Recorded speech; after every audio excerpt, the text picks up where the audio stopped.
I have the Berley Pro prison pocket here, and decided I was going to try to mount this on the front edge of the Blackback Pro. That way when it's sitting behind the seat there, I can access all this stuff. So we'll see how it works out.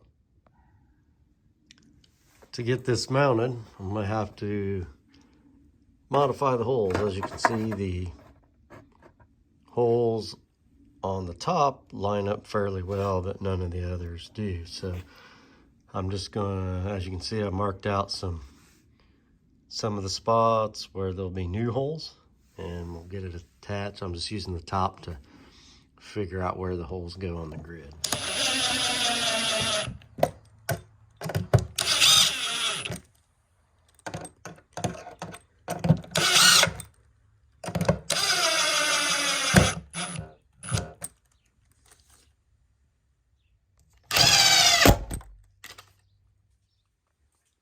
All right, here we go. We got her all fixed up.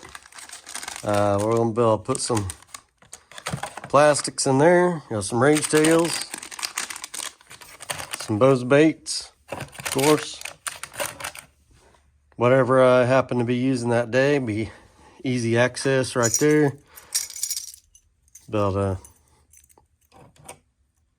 hang some baits in there to dry as I use them. And that'll be all right there behind the seat. Trying to up some storage in the AP 120 there. It's going to work out really well.